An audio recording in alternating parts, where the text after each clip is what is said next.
जामनेर तालुके में छोटा बेटावत ये जो गांव है, यहाँ पर सुलेमान खान, रहीम खान पठान एक नौजवान का कत्ल हो गया है, हत्या हो गई है। उनके परिवार को हिम्मत देने के लिए यहाँ पर मैं मालेगांव से आया हूँ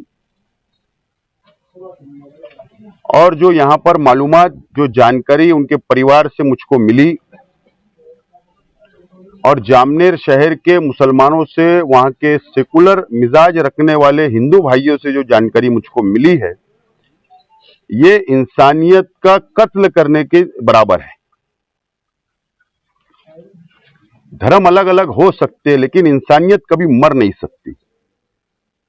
ये नौजवान एक कॉफी शॉप में बैठा था और वहां से उसको किडनैप किया गया और किडनैप करके एक 4 व्हीलर में, मालूमात जो मिल रही है कि 4 से 5 जगह पर उसको ले जाया गया और 4 घंटे के बाद ये शहर में इस चौराहे के ऊपर लाया गया, ये गांव में लाया गया। 4 घंटे मुसलसल लगातार उसके साथ अत्याचार किया गया। उसको कई लोगों ने मिलकर मारा और आखिर में उसके वालिद के सामने, उसके पिताजी, उसकी माताजी, उसके दादाजी, उसकी बहनों के सामने उसने दम तोड़ दिया। वो शहीद हो गया। ये गांव गवाह है, कॉफी शॉप का मालक गवाह है। लेकिन जो इस केस के आईओ है, जो इंक्वायरी ऑफिसर है, जो आज जानकारी मिल रही है, वो तपास सही नहीं कर रहे। मेरा सवाल है, प्रश्न है, क्या उनके ऊपर राजकीय दबाव है? क्या राजकीय दबाव के अंदर वो ऐसा कर रहे हैं? सवाल तो बहुत है। सवाल नंबर 1 के कॉफी शॉप के मालक को आपने तपास किया, कॉफी शॉप का पंचनामा हुआ, वहां के सीसीटीवी कैमरे आसपास के, क्या पुलिस ने उसको जब्त किया? जो गाड़ी के अंदर उसको किडनैप किया गया वो कौन कौन से रूट पर गई, कौन कौन से गांव में गई, कहां कहां वो रुके, कहां कहां उसको मारा गया, लिंचिंग की गई, उसमें कितने व्यक्ति शामिल थे? जो सामने आ रहे हैं वो 8 या 9 की बात आ रही है। लेकिन मुझे शंका है कि इसमें आरोपी और बढ़ सकते हैं। अगर 4 घंटा एक नौजवान अगर किसी के ताबे में है, कई लोगों के, तो इससे ज्यादा भी आरोपी इसके अंदर बढ़ सकते हैं। जो लड़का शहीद हुआ सुलेमान, उसका मोबाइल कहां है? क्या पुलिस के पास है? पुलिस के पास है तो परिवार को बताओ। अगर न्याय प्रविष्ट है केस तो कोर्ट के सामने जब्त किया हुआ मोबाइल रखो लड़के का, या जो आरोपी पकड़े गए उनका मोबाइल कहां है? उन्होंने वीडियो तो नहीं बनाई, वो वीडियो कहां है? वो मोबाइल कहां गया? जो लोग आरोपी है उनका सीडीआर निकाला जाए, किससे वो कांटेक्ट में थे, किसने उनको ये लोकेशन दिया कि कॉफी शॉप में सुलेमान बैठा है। 4 घंटा उनकी किससे किससे बात हुई, उसका सीडीआर आना चाहिए। वो लड़के लोगों का मोबाइल फॉरेंसिक जांच होनी चाहिए मोबाइल की, उसका डाटा डिलीट तो नहीं किया गया, पुरावे नष्ट तो नहीं किए गए। ये तमाम ही इंक्वायरी होना चाहिए, तपास होना चाहिए। अब ये तमाम ही जो सबूत नष्ट किए जाने का जो डर है, शंका है, वो जामनेर पुलिस स्टेशन के पीआई आईओ वो सक्षम अधिकारी नहीं है। इतनी बड़ी घटना के तपास अधिकारी वो नहीं हो सकते। इसके लिए मेरी और ये जामनेर तालुके की आवाम की ये डिमांड है, जनता की ये डिमांड है। और अफसोस की बात है कि 5 दिन हो गए, अभी तक सिर्फ एक आईओ लोकल पुलिस स्टेशन इसके अंदर तपास कर रहा है।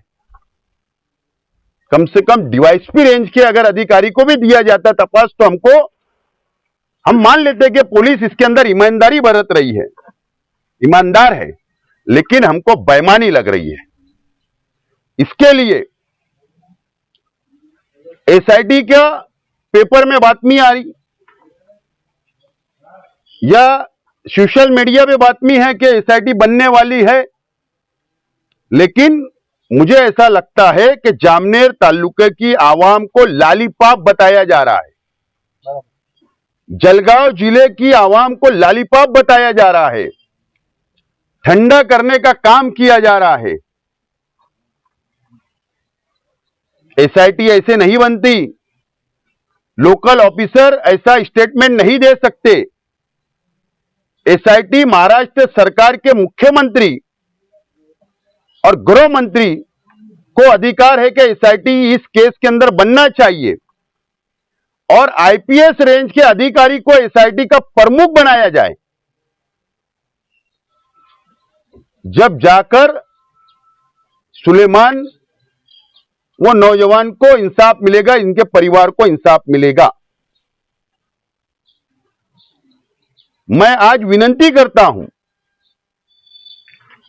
इस विधानसभा क्षेत्र के आमदार और महाराष्ट्र गवर्नमेंट में मंत्री आदरणीय गिरीश महाजन साहब से कि आपके मतदार संघ की यह घटना है, यह इंसानियत को खत्म करने वाली घटना है।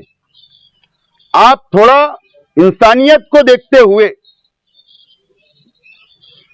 आप खुद डिमांड करो राज्य सरकार से, आप खुद एसआईटी बनाओ, जब जाकर यहां की जनता को इंसाफ मिलेगा। हमारी जरूरत नहीं है, जनता को डिमांड करने की जरूरत नहीं है। स्थानिक आमदार साहब मंत्री भी है, उनके एक पत्र पे एसआईटी बन जाएंगी 1 घंटे में। मेरी विनती है कि वो एसआईटी बनाए, जामनेर तालुके की जनता को इंसाफ मिले, जलगांव जिले की जनता को इंसाफ मिले, यह हमारी डिमांड है। इस बात का भी मैं ऐलान करता हूं कि अगर इसके अंदर नाइंसाफी हुई प्रशासन तरफ से या सरकार तरफ से, तो मैंने अभी परिवार को, उनके रिश्तेदारों को, उनके साथियों को मैंने ऐलान किया हूं कि यह लड़ाई लड़ने के लिए हमारे लिए और भी रास्ते हैं, हमारे लिए बहुत रास्ते हैं। हम जो लीगल रास्ता होगा, जो कायदेशीर रास्ता होगा, यहां के पंच कमेटी जो लीगल कदम उठाएगी, जो लड़ाई लड़ेगी, मैं और मेरा शहर इनके साथ खड़ा रहेगा और हर तरीके से खड़ा रहेगा। तन मन धन सब तरीके से हम खड़ा रहेंगे। जरूरत पड़ेगी तो ये लड़ाई मुंबई हाईकोर्ट तक, औरंगाबाद हाईकोर्ट तक या सुप्रीम कोर्ट तक जाना पड़े, वहां तक हम जाएंगे और दूसरे किसी लड़के के साथ सुलेमान जैसा हादसा नहीं होना चाहिए, इसके लिए लड़ाई को लड़ना जरूरी है। और अगर ऐसे लोग जो गुनहगार है, ऐसे लोग अगर छूट गए, उनको जमानत मिल गई, तो फिर ये कई दूसरे लड़कों को भी टारगेट कर सकते हैं। इसलिए सरकार ने एसआईटी के साथ साथ मोकोका भी लगाना चाहिए ताकि इनकी जमानत ना हो, अंडर ट्रायल केस चले और इनको सख्त से सख्त सजा मिलना चाहिए। ये इंसाफ के लिए मैं जामनेर तालुका इनके परिवार के साथ, जलगांव जिले के साथ खड़ा हूं। सर, आपने कहा कि गिरीश महाजन का मतदार संघ है, सरकार में मंत्री है, उन्हीं के मतदार संघ में, एक मंत्री के मतदार संघ में चौराहे पर लाकर एक नौजवान को पीटा जाता है, ये लॉ एंड ऑर्डर की धज्जियां नहीं है क्या? बिल्कुल, सरकार भारतीय जनता पार्टी शिवसेना की सरकार है और गिरीश महाजन साहब उसके अंदर कैबिनेट मंत्री है, सीनियर मंत्री है। मैं समझता हूं कि गिरीश महाजन साहब ने खुद पहल करना चाहिए, खुद आगे आना चाहिए और मंगलवार की कैबिनेट के अंदर यह निर्णय हो जाए कि सुलेमान को इंसाफ मिले और इस जलगांव जिले का लॉ एंड ऑर्डर बरकरार रहे। इसके लिए गिरीश महाजन साहब ने पहल करना चाहिए। आज 4-5 दिन हो गए, फिर भी अभी कई आरोपी फरार हैं।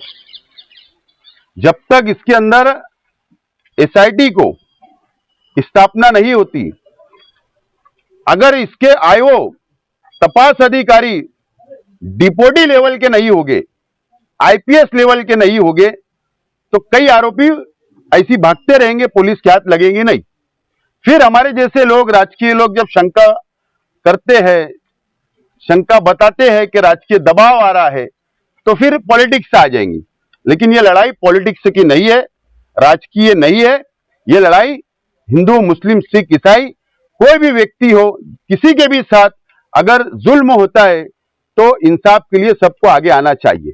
महाराष्ट्र में इस तरीके की तकलीफें दी गई थी, तो पता चल रहा है कि बहुत ज्यादा तकलीफ दी थी, उसके नाखून वगैरह भी निकाल 4 घंटा मुसलसल लगातार वो उनके कब्जे में था।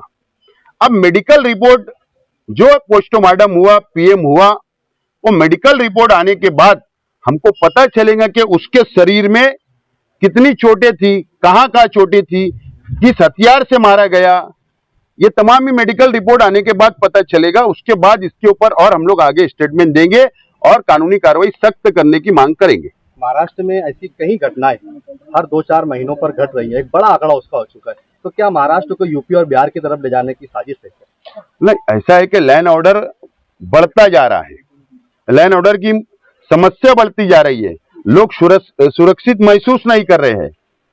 तो इसके लिए अब राज्य सरकार ने, अरे उनके मंत्री अगर कोई वेटर को आमदार निवास की कैंटीन में मारते हैं, अगर इस तरीके से मंत्री आमदार एक दूसरे को मार ठोक करेंगे, पब्लिक को मारेंगे, तो गुंडे किस्मों के लोग, समाज कंटक कोई भी समाज का हो, उनके तो हौसले बुलंद होंगे, लॉ एंड ऑर्डर खराब होगा। अब राज्य सरकार की जवाबदारी है कि इसके अंदर लॉ एंड ऑर्डर बरकरार कैसे रहे, ये राज्य सरकार ने सख्त से सख्त निर्णय लेने की आवश्यकता है। एक आखिरी सवाल, इस तरीके की जो घटना हुई है, आज पूरा जलगांव जिला सोशल मीडिया, नेशनल मीडिया से भरा पड़ा है, तो क्या गिरीश महाजन को अपने पद से राजीनामा दे देना चाहिए अगर ऐसी घटना उनके मतदार संघ में होती है तो? नहीं, हमारी यही विनंती है, हम इसको राजकीय हितों से नहीं देख रहे हैं। गिरीश महाजन साहब से विनंती है हाथ जोड़ के, आपके मतदार संघ की बात है, आप आकर एसआईटी बना दो, आप आईओ बदल दो, आप आईपीएस अधिकारी इसका प्रमुख बना दो, हमको कोई इस्तीफा की जरूरत नहीं है, लेकिन उनको संधि देना चाहिए। संधि नहीं दिए तो आखिरी तो रास्ता वही है।